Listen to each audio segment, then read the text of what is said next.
Hello everyone, welcome to my channel और मैं हूं doctor Akanksha MD in Ayurveda. आज इस वीडियो में मैं आपको नींद न आने की बीमारी जिसे इंसोम्निया कहते हैं और आयुर्वेद में इसे अनिद्रा कहते हैं के बारे में कुछ महत्वपूर्ण बातें बताऊंगी, जैसे कि इंसोम्निया के प्रकार क्या क्या हैं, उसके फेज कौन कौन से होते हैं, कौन कौन से होम रेमेडीज आप यूज कर सकते हैं इंसोम्निया से निजात पाने के लिए और कौन कौन से आयुर्वेदिक मेडिसिन आपके लिए लाभकारी होंगे इंसोम्निया में। ये सारी बातें मैं इस वीडियो में आपको बताऊंगी, तो इस वीडियो को अंत तक जरूर देखिए।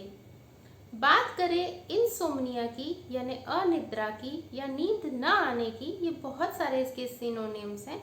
तो इस बीमारी में व्यक्ति को नींद नहीं आती है, लेकिन ये जो बीमारी है ये दो प्रकार की होती है, प्राइमरी इंसोम्निया और सेकेंडरी इंसोम्निया।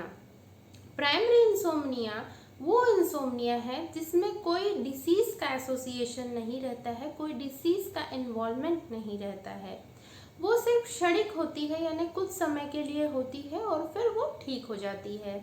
इसे ही एक्यूट फेज कहते हैं, यानी इस एक्यूट फेज में ये जल्दी से ठीक हो जाती है। सेकेंडरी इंसोम्निया जो होता है वो डिसीज से रिलेटेड होता है, जिसमें कई डिसीज का इन्वॉल्वमेंट हो सकता है या एक डिसीज का इन्वॉल्वमेंट होता है, जिसको ही क्रॉनिक फेज ऑफ इंसोम्निया कहते हैं और उसे ठीक होने में टाइम लगता है। तो अब बात करते हैं प्राइमरी इंसोम्निया की, जिसमें किसी डिसीज का इन्वॉल्वमेंट नहीं होता है, कि उसके क्या क्या कारण हैं। कारणों की बात करें तो जो सबसे ज़्यादा कारण देखा गया है प्राइमरी इंसोम्निया की कंडीशन में वो ये है कि ब्रेन का हाइपर एक्टिव होना। आज की बदलती हुई लाइफस्टाइल में हमारा ब्रेन जो है वो इतना हाइपर एक्टिव हो गया है इस कॉम्पिटिटिव वर्ल्ड में कि वो कभी भी शांत नहीं रहता है। इसलिए जिन लोगों का ब्रेन कुछ ज़रूरत से ज़्यादा हाइपर एक्टिव होता है उन्हें नींद न आने की प्रॉब्लम होती है। सेकेंड जो रीज़न है वो है सिगरेट और अल्कोहल का कंजम्पशन करना, क्योंकि सिगरेट और अल्कोहल कंजम्पशन करने से ब्रेन में स्टिमुलेशन क्रिएट होता है, जिसकी वजह से ब्रेन शांत नहीं रहता है। थर्ड जो रीज़न है वो है कैफीन का सेवन करना, क्योंकि कैफीन एक स्टिमुलेटर है और जिसको लोग चाय और कॉफ़ी के फॉर्म में इतना एक्सेसिव यूज़ करने लगे हैं कि वो ब्रेन को इतना स्टिमुलेट कर देता है कि नींद नहीं आती है। खासकर स्टूडेंट्स होते हैं एग्ज़ाम टाइम में इतना चाय कॉफ़ी का सेवन करते हैं कि कैफीन की मात्रा शरीर में इतनी हो जाती है कि नींद नहीं आती है। फ्रेंड्स, यहाँ पर मैं आपको एक बात बताना चाहती हूँ कि ग्रीन टी में भी कैफीन होता है। तो यदि आप हेल्थ वाइज ग्रीन टी भी एक्सेसिव ले रहे हैं तो हो सकता है कि आपको नींद न आने की प्रॉब्लम हो। इसलिए आपको ये करना है कि आपको डीकैफिनेटेड ग्रीन टी का सेवन करना है यदि आप हेल्थ पर्पस के लिए ग्रीन टी पी रहे हो। नेक्स्ट रीज़न जो है वो है लाउड साउंड का होना, यानी जहाँ पर आप सो रहे हैं वहाँ पर लाउड कोई साउंड हो रहा हो, गाने बज रहे हों, आपके नियर बाय कोई ऐसा रेस्टोरेंट हो, कोई डीजेज हो जिसकी वजह से बहुत ज़्यादा साउंड क्रिएट होता हो और आपको नींद आने में प्रॉब्लम होती हो।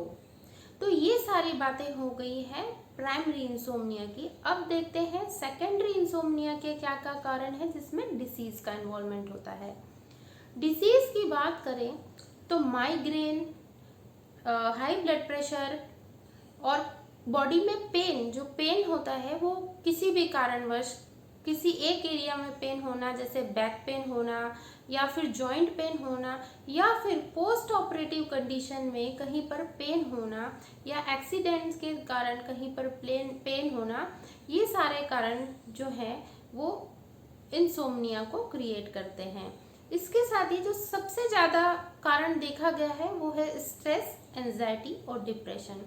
ये स्ट्रेस, एंजाइटी और डिप्रेशन इंसोम्निया से इंटरलिंक्ड है, यानी कि स्ट्रेस, एंजाइटी, डिप्रेशन के कारण इंसोम्निया होता है और कभी कभी इंसोम्निया के कारण ये स्ट्रेस, एंजाइटी और डिप्रेशन भी देखे गए हैं। तो जल्दी से जल्दी आपको इसे पहचान कर दूर करना बहुत ज़्यादा ज़रूरी है। नेक्स्ट जो कारण है वो है एक्सेसिव चिंता। ये भी एक मानसिक रोग है कि आप बहुत ज़्यादा चिंता करते हैं या बहुत ज़्यादा स्ट्रेस में रहते हैं। तो ये सारे कंडीशन जो रहते हैं वो सेकेंडरी इंसोम्निया को क्रिएट करते हैं और इसको ठीक होने में थोड़ा सा टाइम लगता है। तो अब बात करते हैं उन होम रेमेडीज़ की जिनके हेल्प से आप इंसोम्निया को दूर कर सकते हैं। होम रेमेडीज़ में सबसे पहला रेमेडी है कि आपको अपने हाइपर एक्टिव ब्रेन को शांत करना है। वो किस प्रकार करेंगे? वो डीप ब्रीदिंग करके करेंगे, यानी कि आपको डीप ब्रीथ करना है। उससे आपके शरीर में ऑक्सीजन का लेवल भी अच्छा मेंटेन होगा, साथ ही जो सारा कंसंट्रेशन है वो ब्रीदिंग की तरफ आएगा। तो आप जो टेंशन, वरीज जिसके कारण भी आपको नींद नहीं आ रही है तो नींद आ जाएगी।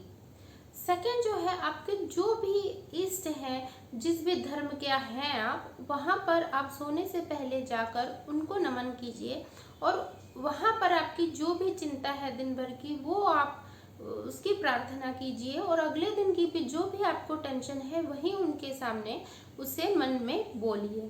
इस प्रकार से जब आप सोने जाएंगे तो आप सिर्फ सोने जाएंगे, आपको कोई चिंता नहीं होगी। यदि भजन सुनना अच्छा लगता है तो आप भजन सुन सकते हैं। ओम चैंटिंग का आप कोई रिकॉर्ड कान में बजा सकते हैं फ़ोन के द्वारा या किसी भी चीज़ के द्वारा। यदि आप डीप ब्रीथ नहीं कर सकते हैं तो आप लेटकर आंखें बंद करके अनुलोम विलोम करिए, उससे भी काफ़ी फायदा मिलता है। इन सब के अलावा 1 ग्लास भैंस यानी कि बुफेलो मिल्क आपको लेना है। मिल्क लेने के पीछे क्या कारण है वो मैं आपको बताती हूँ। मिल्क का सेवन, जो ल्यूकवार्म मिल्क का सेवन रात को सोने के पहले किया जाता है, उससे नींद अच्छी आती है। ऐसा क्यों है? ऐसा इसलिए है क्योंकि जो बुफेलो मिल्क होता है वो कफ कारक होता है। अकॉर्डिंग टू आयुर्वेद, वात और कफ के क्वालिटीज एंटागोनिस्टिक होते हैं। तो यदि हम कोई कफ वर्धक चीज़ें लेते हैं तो वात ऑटोमेटिक कम होता है। इसके अलावा एक साइकोलॉजी भी होती है कि बचपन में जो छोटे बच्चे रहते हैं उनको सोने से पहले दूध दिया जाता है, तो इसी प्रकार वो मेंटालिटी होती है कि मिल्क कंजम्पशन करके सोना है। यही बड़े व्यक्ति को भी जब मिल्क दिया जाता है तो उसको ये पता होता है कि मिल्क कंजम्पशन करके सोना है, तो इसलिए से इसका सेवन लाभकारी होता है।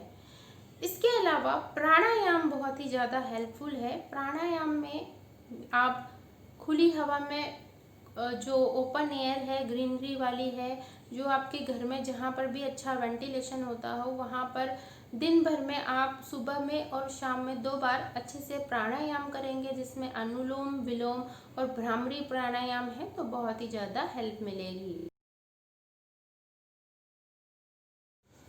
अब बात करते हैं फूड आइटम्स की जिसका सेवन करने से अनिद्रा यानी इंसोम्निया की बीमारी दूर होती है।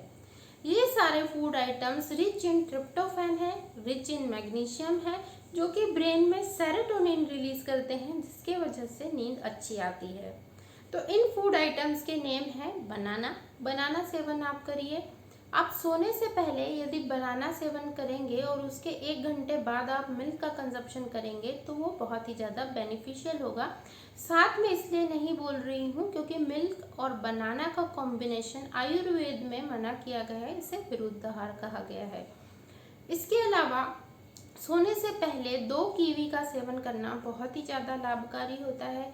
यदि चेरी आपके नियर बाय इजिली अवेलेबल हो तो चेरी खाइए या फिर चेरी का जूस पीजिए। कॉटेज चीज़ का भी सेवन बहुत ही ज़्यादा लाभकारी होता है, उसमें भी ट्रिप्टोफैन और मैग्नीशियम की क्वांटिटी अच्छी होती है। तो ये सारे होम रेमेडीज़ हैं जिससे आपको क्षणिक जो नींद ना आने की बीमारी है वो ठीक हो सकती है। लेकिन जो सेकेंडरी इंसोम्निया है, जिससे जो क्रॉनिक फेज होता है, जिसे ठीक होने में टाइम लगता है, उस अवस्था में आपको मेडिकेशन की ज़रूरत पड़ेगी। तो अब मैं आपको कुछ आयुर्वेदिक मेडिकेशन बता रही हूँ जिसका सेवन आप करेंगे तो आपको बहुत ही ज़्यादा लाभ मिलेगा। मेडिकेशन में आप अश्वगंधा चूर्ण 4 से 5 ग्राम दिन में 2 बार बुफेलो मिल्क, जो कि मैंने होम रेमेडीज में बताया था, उसी मिल्क के साथ आप 4 से 5 ग्राम अश्वगंधा चूर्ण का सेवन कर सकते हैं। उससे बहुत ही ज़्यादा लाभ मिलता है क्योंकि अश्वगंधा एक ब्रेन टॉनिक है और नर्व्स को वो रिलैक्स करता है। सेकंड जो है वो है ब्राह्मी ऑयल से आपको हेड मसाज करनी है। ब्राह्मी ऑयल से हेड मसाज करने से बहुत ही सूदिंग इफेक्ट आता है और नींद आने में कोई प्रॉब्लम नहीं होती है। आप ऑलिव ऑयल और या तिल तेल से अपने आई ऑर्बिट, ये जो आपका आई ऑर्बिट है, इस पर मसाज कर सकते हैं सोने से पहले। पर एक कंडीशन है कि आपकी स्किन ऑयली नहीं होना चाहिए। यदि आपकी स्किन ऑयली है तो फिर आप कोई ऑयल फ्री जेल या ऑयल फ्री क्रीम बेस्ड कोई सॉल्यूशन यूज करके आप मसाज कर सकते हैं। उस अवस्था में इस ऑर्बिट में जब हमारी आंखें रिलैक्स होती हैं तो हमें नींद बहुत अच्छी आती है। तिल तेल या ऑलिव ऑयल से आपको सोने के पहले अपने पैर के तलवों में मसाज करनी है हल्के हाथों से, या फिर आप इसमें घी का भी यूज कर सकते हैं। आयुर्वेद में वर्णित अभ्यंगम जो कि पंचकर्मा में आता है, और शिरोधारा, अभ्यंगम और शिरोधारा बहुत ही ज़्यादा हेल्पफुल है अनिद्रा के कंडीशन में। अभ्यंगम फुल बॉडी मसाज होता है जो कि मेडिकेटेड ऑयल से किया जाता है। यदि आप वो नहीं ले सकते हैं तो आप घर पर ही तिल तेल की फुल बॉडी मसाज कर सकते हैं। इसके अलावा शिरोधारा एक प्रोसेस होती है जिसमें कि विभिन्न प्रकार के मेडिकेटेड ऑयल या घी या कोई काढ़े या फिर तक्र को आज्ञा चक्र पर यहाँ पर ऊपर एक पॉट में से गिराया जाता है और पेशेंट लेटा हुआ होता है और उसके आज्ञा चक्र पर एक पॉट में से एक धारा गिराई जाती है यहाँ पर, जिससे कि माइंड हमारा रिलैक्स होता है। तो ये शिरोधारा का ट्रीटमेंट भी आप लेंगे, आप 4 से 5 सीटिंग लेंगे तब भी आपको आराम दिखाई देने लगेगा। ब्राह्मी वटी का सेवन कर सकते हैं नींद न आने के लिए, लेकिन इसके लिए डोसेज की जो बात करें उसके लिए आप आयुर्वेदिक डॉक्टर से संपर्क कर लीजिए, या फिर आपको कोई शंका हो तो डिस्क्रिप्शन बॉक्स में मेरा ईमेल आईडी दिया हुआ है, उस पर आप मेल करके भी मुझसे पूछ सकते हैं या कमेंट बॉक्स में भी कमेंट कर सकते हैं। इसके अलावा फिजिकल एक्सरसाइज बहुत ज़रूरी है। जब एक सेडेंटरी लाइफस्टाइल होती है तो नींद नहीं आती है। 45 मिनट्स की high intensity workout along with yoga and pranayama is must. 45 minutes तक जब आप कोई हाई इंटेंसिटी वर्कआउट करते हैं तो आपकी बॉडी थकती है और उससे नींद आने में अच्छा रहता है। अब योग और प्राणायाम तो सिर्फ बॉडी के लिए नहीं है, ये ब्रेन के लिए भी बहुत अच्छा है। तो योग प्राणायाम के साथ आपको फिजिकल वर्कआउट भी जरूरी है। इन सब बातों का ध्यान रखना है आपको। इन सब बातों को आप फॉलो करेंगे तो आपको अनिद्रा यानी इंसोम्निया से जल्दी छुटकारा मिल जाएगा। अगर आपको मेरा ये वीडियो पसंद आया तो इसे लाइक करें, मेरे चैनल को सब्सक्राइब नहीं किया हो तो इसे सब्सक्राइब करें और फ्रेंड्स के साथ इसे शेयर करना ना भूलें। स्वस्थ रहें, सुरक्षित रहें। नमस्कार।